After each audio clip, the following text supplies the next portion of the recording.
네, 안녕하세요. 이번 시간에 배울 것은 C++의 산술 연산자와 오토입니다. C++는 기본적인 덧셈, 뺄셈, 곱셈, 나눗셈, 나머지 셈을 위해 5가지 연산자를 제공합니다.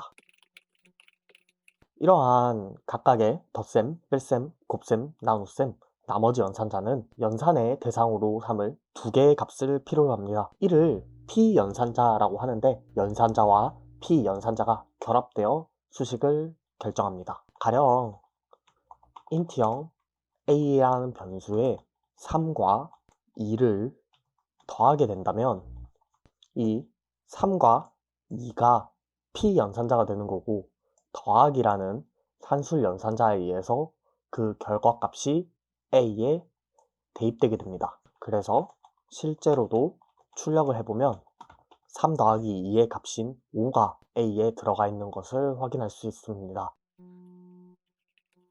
이렇게요.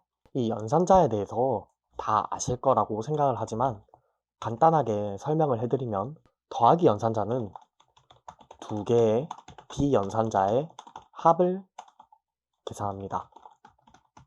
그리고 빼기 연산자는 첫 번째 비연산자에서 두 번째 비연산자의 차를 계산합니다.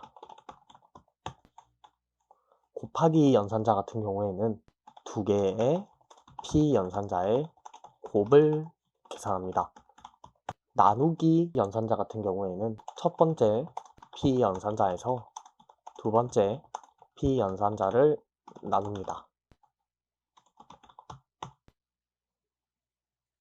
그리고 2개의 P연산자가 모두 정수이면 결과값은 목입니다. 퍼센트로 표현되는 나머지 셈의 같은 경우에는 첫 번째 P연산자를 두 번째 P연산자로 나누어 나머지를 구합니다. 예를 들어서 19를 6으로 나누게 되면 그 값은 1입니다. 여기서 주의해야 할 사항이 이 나머지 같은 경우에는 나눗셈 이후에 나머지를 그 결과값으로 취하기 때문에 부동소수점, 즉 소수점 보호로 표현할 수 있는 실수에서는 사용할 수 없습니다. 간단하게 예시를 살펴보고 마무리를 하고자 합니다.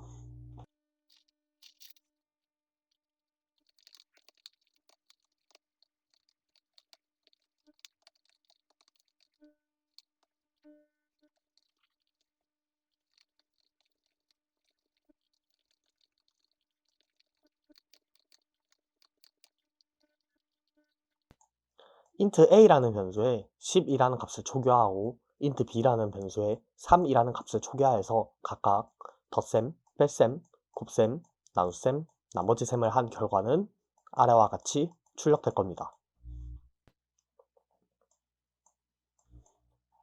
자, 이렇게 덧셈의 결과인 13, 뺄셈의 결과인 7, 곱셈 30, 나누기 3, 나머지 셈 1이라는 결과가 출력되는 것을 확인할 수 있습니다.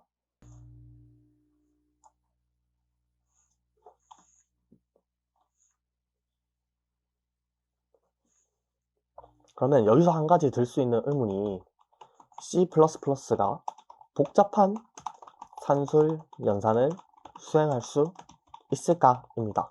물론 이에 대한 대답은 있습니다. 그러나 이것에 대해 이해하기 위해서는 C++가 사용하는 연산 규칙을 알아야 합니다. 대부분의 수식에는 연산자가 여러 개 들어가 있죠. 저희가 방금 살펴보았던 예시처럼 하나의 연산자로 결과를 출력하는 경우는 없습니다. 그럼 가령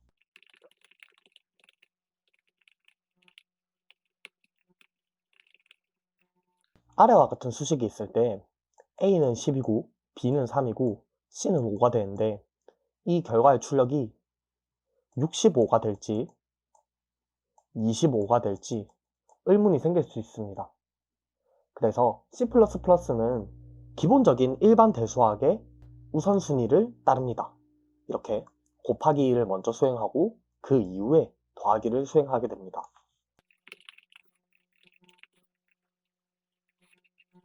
이렇게 B랑 C를 먼저 곱해서 15의 값에 A의 10을 더한 결과인 25가 출력되는 것을 확인할 수 있습니다. 자, 그러면 이런 경우는 어떨까요?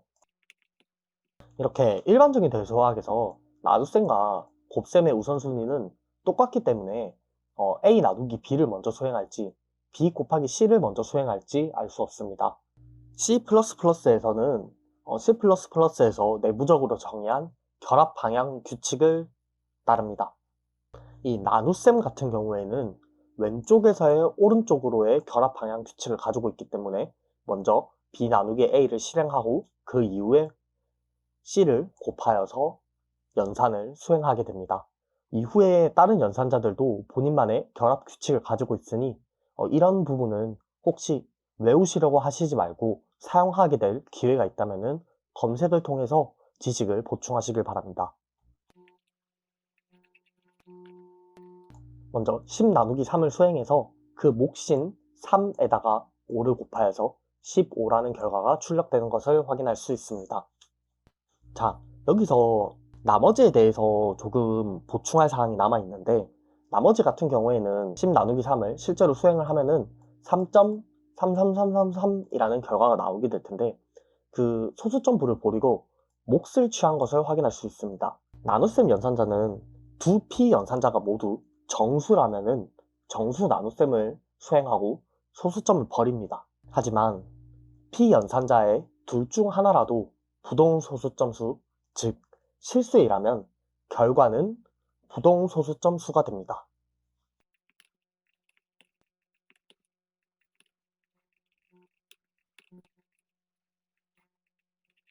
이렇게 변수 A를 실수형으로 선언하고 9.0으로 선언했을 경우에는 그 결과를 다시 실수형으로 반환하는 것을 확인할 수 있습니다. 자, 마지막으로 간단하게 알아볼 것은 오토라는 C++만의 데이터형입니다. C++는 초기화하는 값을 보고 변수형을 추론할 수 있습니다. 즉, 변수를 선언하고 값을 대입하는 것이 아닌 선언할 때 값을 대입하는 초기화의 방식을 이용할 때 데이터형을 오토로 명시하게 되면 C++가 자동으로 데이터형을 결정하게 됩니다. 예를 들어서 오토 n은 100, 이후 오토 x는 1.5, 그리고 오토 y는 이렇게 큰 값을 집어넣게 되면은 n 같은 경우에는 int형으로, 그리고 x 같은 경우에는 플롯형으로, 그리고 y 같은 경우에는 더블 롱형으로 C++에서 자동으로 변수형을 결정하게 됩니다. 그러나 이렇게 데이터형을 추론해서 C++에게 결정을 유보하는 것은 그렇게 썩 좋은 코딩 습관은 아닙니다. 가령 예를 들어서 사용자가 3개의 플롯형 변수를 선언하고 싶습니다. 그럴 때 오토 x는 0.0, 플롯 y는 0, 오토 z는 다시 0 이라고 초기화를 선언하였을 때 이 오토 x에서 이미 플롯형 변수의 값을 대입하였기 때문에 x 같은 경우에는 플롯형 변수형이 지정될 겁니다. 그리고 y는 이제 0이라는 정수를 입력했지만 저희가 플롯이라고 변수형을 명명하였기 때문에 데이터형 변환이 일어나서 플롯형으로 저장이 될 겁니다. 하지만 이 오토 z 같은 경우에는 0이라는 인트형 값을 대입하였기 때문에 자동으로 z는 인트형 변수형이 될 겁니다. 이렇게 저희가 생각지도 못하는 오류가 발생할 수 있기 때문에 오토형을 맹신하는 것은 좋은 코딩 습관이라고 말할 수 없습니다. 이 오토형을 사용하게 될 경우에는 복잡한 변수형을 다룰 때 유용하게 사용할 수 있는데 이는 또 다른 수업에서 기회가 된다면 다루도록 하겠습니다. 네, 그래서 오늘은 간단하게 C++에서의 산술 연산과 오토라는 특이한 데이터형에서 다뤄보았습니다.